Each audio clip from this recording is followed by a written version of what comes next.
To start with, we will be talking about content profiling. This section is to help you identify the types of content you may come across in the translation industry as a whole, and to help identify which process best applies to these different types of content. 3 of these processes will then be explained in further detail with exercises you can try yourself. These will cover marketing translation, transcreation, and multilingual copywriting. Please take your time to go through these, pausing where you need to. Let's begin. Content profiling. The concept of content profiling is to distinguish the different types of content and the processes we consider best to use.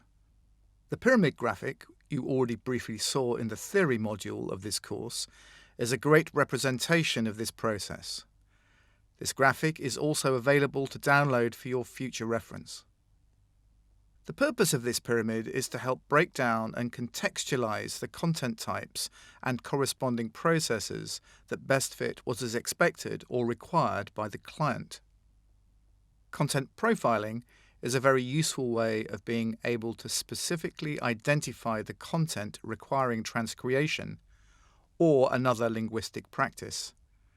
And having a clear understanding of the pyramid may also help your decision-making around the costs for each process. Look carefully at the pyramid. You'll see there are 3 main labels at the top. Those are content type, localization process, and review.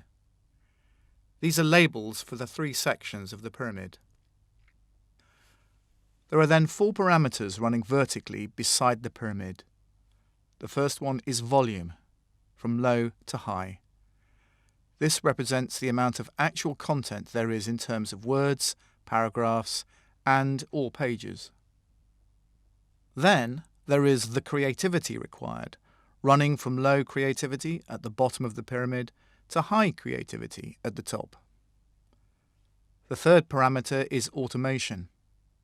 This explains that there is potentially a lot of automation at the bottom of the pyramid in terms of technology or tools, and lots of processing, and less human intervention. At the top, there is a low-level automation, meaning greater human intervention, greater creativity, and less automation.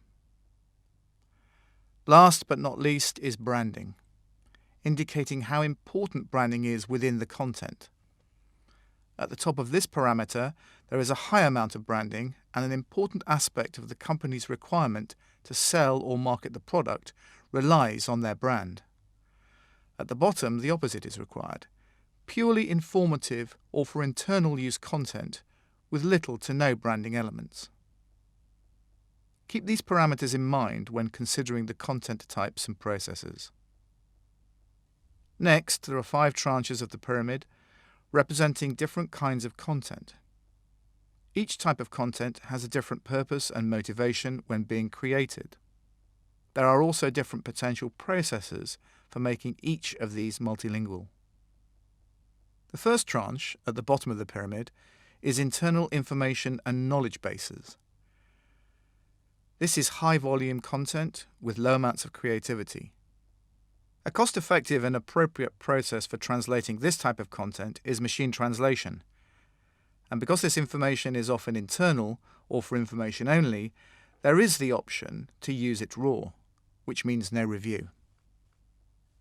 The second type of content is made up, for example, of interfaces, strings, technical and/or assisting documentation. This can be done by human translation using technology such as translation memory software, or TMs, and other computer-aided translation tools, CAT for short. For this content type, machine translation is being used more and more, depending on the degree of MT maturity level into a specific language. In this case, MT would most likely be used in combination with either light or full human post-editing, possibly combined with more extensive LQA steps, linguistic quality assurance.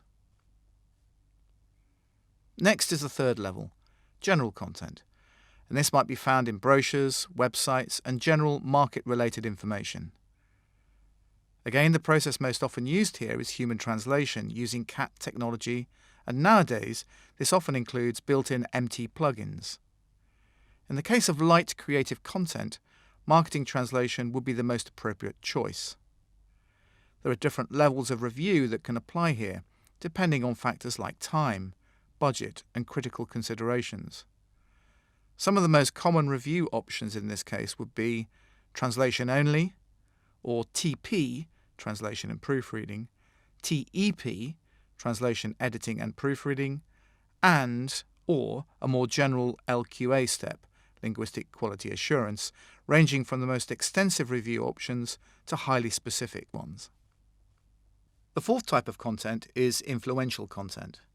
This is essentially marketing content that is designed to help sell or market the product or service, and is found in and around the point of sale or on websites and advertisements. The most appropriate process here is often transcreation. The review phase here would therefore focus not only on the classic source-target correspondence, but mainly on how well the target mirrors the brief and its desired effect. That's why transcreated content doesn't have LQA in a classic sense, but the review is normally performed by local market experts who are more equipped to evaluate its impact on the target audience. Finally, we have the very high brand sensitive material that is the most influential content. Here the requirement is for impact and brand recognition using multilingual copywriting. The process is very different to the linguistic transformations of the first four tranches. In this process, there is no source. The content is created multilingually from the campaign requirements and market research. Here, the review step would focus on the copywriting output resonance and/or impact with the target audience.